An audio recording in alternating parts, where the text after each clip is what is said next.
Do you read books? If so, are they fiction books, or do you read business, finance, and mindset books? You see, I went for a very long time without reading any books. I was a web programmer, so I would often read books on programming PHP, Perl, Cold Fusion, JavaScript, and other scripting languages. But once I had found what I needed to know to solve whatever coding challenge I was facing at the moment, I put the book down and did not touch it again until some other challenge arose. I used them more as reference manuals than anything else. So one year I was away at a business conference sharing a room with a colleague, and he was listening to a mindset book, which I referred to as a self-help book, as I asked him, "Why are you listening to that?" Somehow I had developed a negative outlook on such books. I pretty much considered it beneath me to read or listen to any such nonsense. I've since apologized to him for my comments, as I now try to read a different book on mindset, business, or finance at least monthly. I absolutely love these books, and they've helped me greatly to excel in business, but also to improve as a person in general. I had learned, as the quote says, reading is essential for those who seek to rise above the ordinary. Jim Rohn. Or how about this? The more that you read, the more things you'll know. The more that you learn, the more places you'll go. Dr. Seuss. Husband, father, entrepreneur, realtor, a long list of other titles and descriptions, and landlord.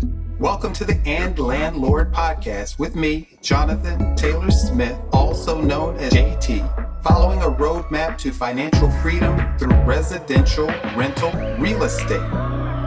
Welcome to the And Landlord Podcast, and Lord Podcast.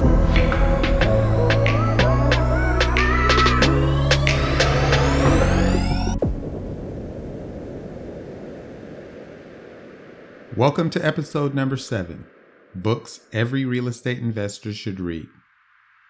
I absolutely love quotes, so here's another for you. If we encounter a man of rare intellect, we should ask him what books he reads. Ralph Waldo Emerson.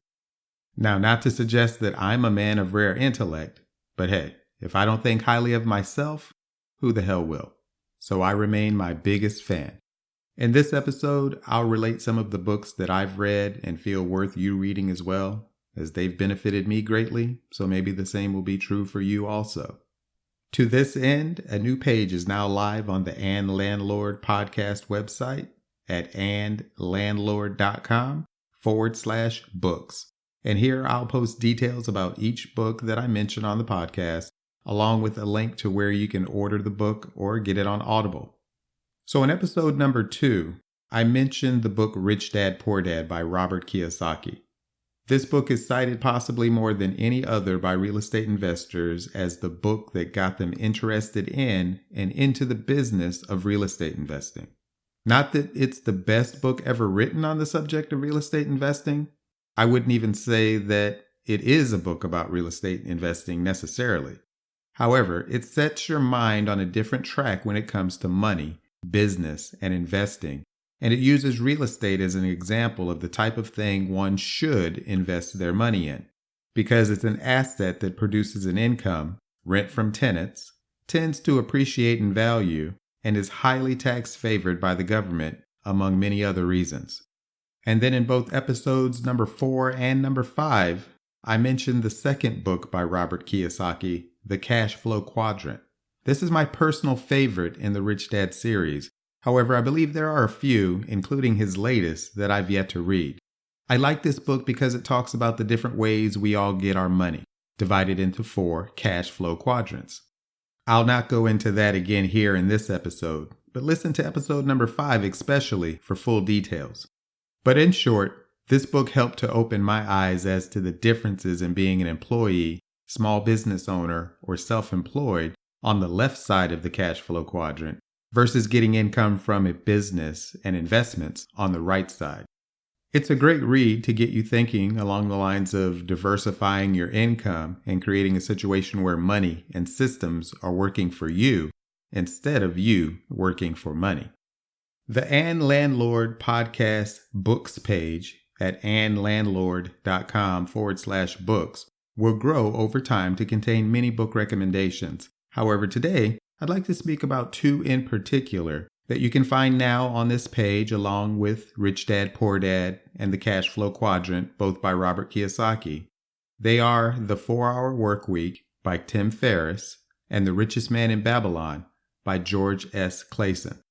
The 4-Hour Workweek is a book about getting out of the 9-to-5 job trap, how to get out of the cubicle and stop working for money to create a situation where you're leveraging businesses, people, and money to work for you.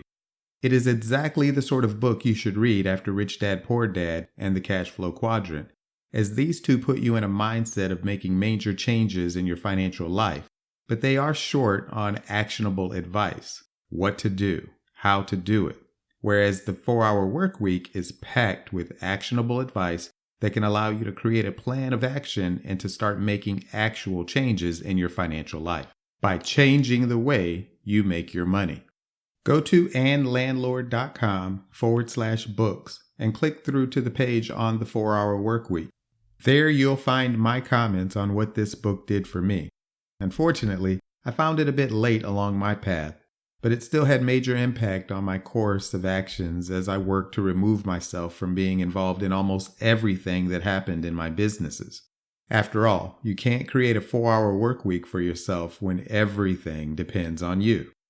And then The Richest Man in Babylon is a book that is nearly 100 years old, and even more so, it features stories or parables set in ancient Babylon over 8,000 years ago. Why should you bother to read such an old book containing apparently even older stories? Because the stories teach a financial lesson that is just as valid today as they were 100 years ago, or even 8,000 years ago for that matter. Among other lessons, The Richest Man in Babylon teaches the 7 cures for a lean purse and the 5 laws of gold. Now you'll have to get beyond the references to things like purse and gold and just hear or think wealth and money. You'll also have to get past all the these and thous and other aspects of biblical speak. But it only helps to take you back in time so the stories really take hold. These stories will stick with you for the good. I still think about the 4th cure for an empty purse, guard thine treasures from loss, whenever I'm about to make a new investment property purchase, go into another area of business, or start a new business partnership. I don't want to be one of those people who amasses millions of dollars only to lose it all in a bad investment or two. This book will not only help to protect you from that sort of outcome, but it will help to build your wealth to begin with. So remember to check out the website at andlandlord.com/books, which now has these 4 books listed, and we'll be adding more as they are mentioned on each future episode of the podcast.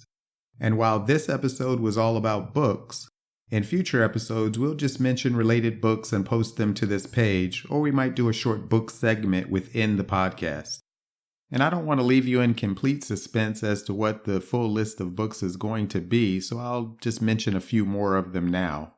In no particular order, some of the additional books will be Secrets of the Millionaire Mind, The E-Myth Real Estate Investor, The E-Myth Revisited, Think and Grow Rich, Rich Dads Who Took My Money, The One Thing, the book on investing in real estate with no and low money down, the book on managing rental properties, The Millionaire Real Estate Investor, Extreme Ownership, Never Split the Difference, Pitch Anything, Persuasion, Psyched Up, Influence, and the classic How to Win Friends and Influence People. Now, as I go through additional podcast episodes, each of these books will be mentioned as it relates to the topic at hand or some experience I had or something that I think would be beneficial to you in your journey to becoming a landlord or to becoming the best landlord you can be. Real estate investing and being a landlord entails many different aspects of mindset, business, and finance. So all of these books play a role. You'd be surprised how a book on time management or efficiency can make your landlord business so much more streamlined and efficient, helping you to put in policies, procedures, and systems that take burden off of you, placing it elsewhere and freeing your time while still doing an excellent job for your customers, which are the tenants, so that you can grow your portfolio without creating stress, bringing more people onto your team, working with more vendors, more contractors. And as you bring these people in and your company grows and you have more employees, it's only going to make everything run just that much more smoothly if you've read a book like How to Win Friends and Influence People or Extreme Ownership, and you know that if your company isn't working like you want it to, it's not your employees' fault, it's your fault. Because either you haven't communicated to them properly, or you haven't trained them properly, or you hired the wrong person. A book like Extreme Ownership will help you internalize those things so that you can get the best out of yourself, so that you can in turn get the best out of everyone around you. These books have an enormous impact on all aspects of your business, of your life, of your finances. As I read them myself, I'll make them available to you, letting you know what I got from them, what it did for me. And so I created this page at andlandlord.com/books to be that destination where you can go to see what I'm reading and what you might want to read and why. Now, in full disclosure, if you order a book from that page, I do get a small affiliate commission from Amazon. It's nothing much, but every little bit helps lessen the expense of producing this podcast. So if you listen to the podcast and you're going to get the books anyway, I would certainly appreciate it if you get them from andlandlord.com/books. So let's end this podcast episode on books every real estate investor should read with some final quotes. If you are going to get anywhere in life, you have to read a lot of books. Roald Dahl. And once you have read a book you care about, some part of it is always with you. Louis L'Amour. Thank you for listening to the And Landlord podcast with me, Jonathan Taylor Smith, by Blue Chariot Media, following a roadmap to financial freedom through residential rental real estate. You can find the podcast website and blog at andlandlord.com. The main company site is bluechariot.com. If you've received any value from this podcast, help me, please, to make it available to others, and make sure you don't miss an episode by subscribing and posting your 5-star rating. Plus, share it on social media. I welcome your comments on the blog. And if you'd like to share your landlord horror story or have a comment or suggestion for the show, call 844-USA-BLUE and enter extension 263, which spells "and" on your keypad, as in "and landlord," and leave a message. It may be used on a coming show. Thank you. Be all that you are. And landlord.